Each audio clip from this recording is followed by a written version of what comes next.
Қайырлы күн достар, бүгін мен сіздерге қысқа сақталатын өте дәмді свежий салаттың рецептісімен бөлісемін. Өте дәмді болып шығады, жасап көріңіздер. Қысқа сақталады. Бізге қажет заттар: қызанақ, жасыл болгарский, қияр, пияз және де аскөк қажет болады. Ең алдымен біз керек заттың барлығын турап шығамыз. Қызанағымыздың артық жерлерін алып тастаймыз. Одан кейін артық жерлерін алып тастаған соң дәл видеодағыдай көрсетілгендей тураймыз.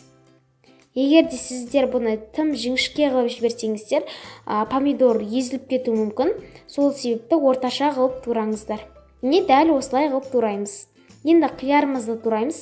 Артық жерлердің барлығын алып тастаймыз. Және де осындай дөңгелекше етіп тураймыз. Болгарскийімізді тураймыз. Оны да дәл осылай ортасынан бөліп, одан кейін барлығын жіңішке етіп ұзыншалап турайтын боламыз.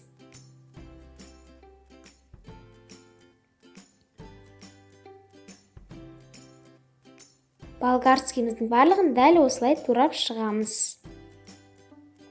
Біз турап болдық. Дәл осындай болады.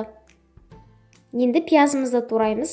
Ортасынан бөліп және де жартылай жіңішке етіп тураймыз. Пиязды жіңішке етіп турасаңыздар, өте әдемі әрі дәмді болып шығады. Міне дәл осылай жартылай тураймыз.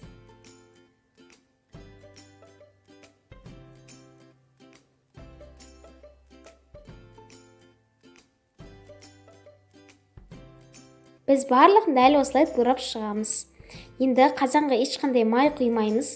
Бірден қызанағымызды саламыз. Жасыл болгарский, қияр,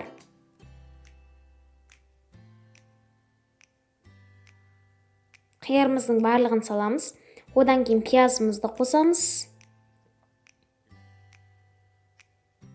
Пиязымызды қосып болған соң аскөгімізді қосамыз. Аскөгімізді қосып болдық. Енді татымына қарай тұз қосамыз. Сіздер тұзды сәл көптеу қылып қоссаңыздар, өте дәмді болып шығады. Енді біз астындағы қызанағының суы шығу үшін 5 минутқа қойып қоямыз. 5 минут өткен соң помидордың суы шыққан соң жайлап араластыра бастаймыз, яғни 2-3 минут ұстаймыз. Одан кейін жақсылап араластырып шығамыз. Одан кейін бетін жауып 15 минутқа бұқтырып қоямыз. Сол кезде қызанақтың суы шығып өте дәмді болып шығады. Жақсылап барлық жерінен араластырып шығамыз. Не дәл осындай болады. 15 минут қана ұстаңыздар. Одан көп ұстасаңыздар, қызанақ езіліп кетуі мүмкін. Біздікі суы шықты, өте дәмді болып шықты. Енді біз бұны стерилизовать етілген банкілерге салып, крышкасымен жауып тастаймыз. Банкілерге салып болдық. Өте дәмді болып шығады. Мен 2 литр банкіден 6 банка шықты. Міндетті түрде жасап көріңіздер. Видеоны толық көрсеңіздер, лайк басып, комментарий қалдыруды ұмытпаңыздар. Сіздермен болған Жібек.